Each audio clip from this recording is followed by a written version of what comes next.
లోపల మీరు ఆయుధాలు అవి పట్టుకోవడం జరిగిందా? జరిగింది. ఓకే. ఏది ఏది వాడుతుండే అక్క మీరు?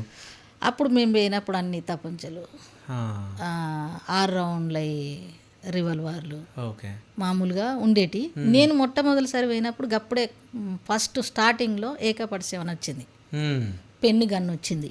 ఓకే. అప్పుడు పిల్లగన్లు ఆడుకునే ఇలా వేస్తే పిల్లలు ఆడుకుంటారు చూడు కీసుకుంటేలందరూ, అట్లాంటిది కూడా వచ్చింది అన్నట్టుగా. ఓకే. అట్లాంటి గన్నులు కూడా వచ్చినాయి అప్పుడు. అంటే లండన్, రష్యా నుండి వచ్చేటి అప్పుడు weapons ఓకే. అన్ని.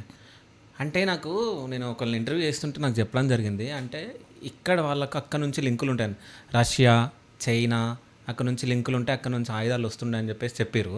అంటే అవి ఎట్లా వస్తుండే? అంటే మీరు అడవిలో ఉంటుండే, అడవిలో వరకు ఎట్లా వస్తుండే? అంటే ఎవరు హెల్ప్ చేస్తుండే? నేనేం చెప్పిన ఇప్పటిదాకా ఫోన్ లేకున్నా కూడా ఆ, అంత ఫాస్ట్ ఉండేది. అంటే అది ఎట్లా వస్తుండే అనేది తెలుసుకుందాం మనకు అంతే. ఎట్లా వస్తుందంటే అప్పటికే 14 రాష్ట్రాలలో ఉన్నది విప్లవం. ఆ, ఎందుకు లింక్ ఉండదు? అక్కడ కూడా ఉన్నది మ్మ్. విప్లవం. ఆడ లేదని లేదు, అక్కడ కూడా చైనాలో ఉన్నది, చైనాలో రష్యాలో ఉంది. ఉన్నది, అవును, అవును. అంతటా ఉన్నది. మ్మ్. అక్కంచెలు ఇక్కడికి రావడం ఏమున్నది? మ్మ్. కానీ మన దగ్గరికి వచ్చినాకనే పోలీసు వాళ్ళ దగ్గరికి వచ్చేటి ఏవైనా కూడా ఓకే. మన దగ్గరనే ఉండు, అడ్వాన్స్లు ఉండు మన దగ్గరనే. ఓకే. మన దగ్గర ఉన్న ఆయుధాలు వాళ్ళ దగ్గర ఉండపోవు. మ్మ్.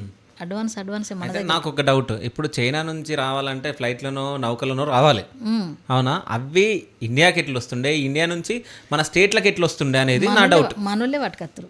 మనోళ్ళే అంటే మీకు ఎవరు సహకరిస్తుండే అనేది?